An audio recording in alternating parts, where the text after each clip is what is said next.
সালবাৰী block BSU ইয়ত আৰু ওমেনৰ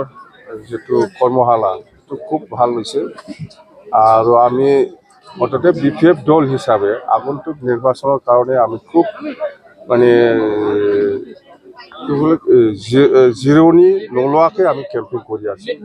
আছো ওয়াৰ্কাৰসকলৰ লগত আমি আলোচনা কৰি আছো খুব ভাল আমাৰ সালবাৰী ব্লক BPF হিচাপে খুব ভাল পজিশনত আছে আমি জিকিম এই 2025 যেটো নিৰ্বাচন হ'ব BTC নিৰ্বাচন ইয়াত সালবাৰী হিচাপে জিকাটো 100% আৰু সালবাৰীত যেটো পজিশন BPF দলৰ পজিশনটো 1 নম্বৰত আছে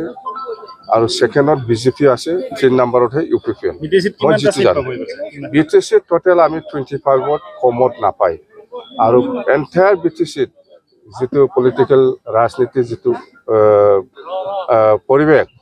পজিশন মততে আমাৰ BPF দলে 1 নম্বৰ পজিশনত আছে এই কাৰণে আমি কৈছো সৰকাৰ বনাটো কাটাং UPPL 3 নম্বৰত হে আছে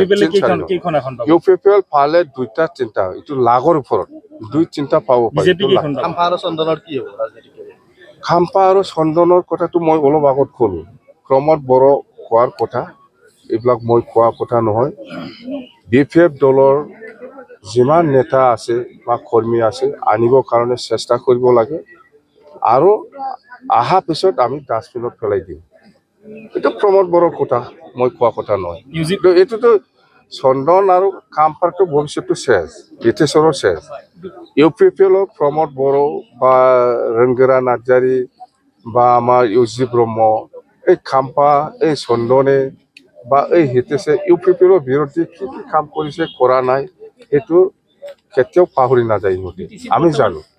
সিন্ডিকেটৰ কথা উঠি আছে কি কয় সিন্ডিকেটটো আছিল কথা নহয় আগৰ পৰাই চলি আছে আৰু আজি চন্দন আৰু খাম্পায়ে যেটো হাইকোৰ্টত PIL দিছিল কেছ কৰিছিল পিটাৰৰ এগেইনষ্টত এটো আজি হিয়াৰিং হৈ আছে এটো কোনবা UG ব্ৰহ্ম কোনবা এই ৰংগৰা বা কোনবা এই কিবাটো পাহৰি যায় প্ৰমোটে এইবিলাক কি নাথো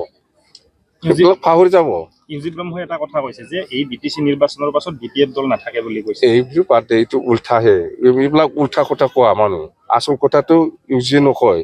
কেতিয়াও আসল কথা নকয় মানে UPPL দল নাথাকে নেকি UPPL দল নাথাকে বিভিন্ন ধৰণৰ সিন্ডিকেটে মানে বিভিন্ন ধৰণৰ সিন্ডিকেটটো UPPLৰ যিবিলাক লিডাৰ কৰ্মী MCLA ইহঁতে কৰি আছে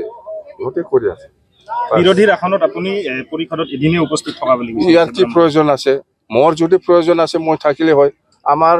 বিৰোধী হিচাপে নেতা একজন আছে হি আছে বাস থ্যাংক ইউ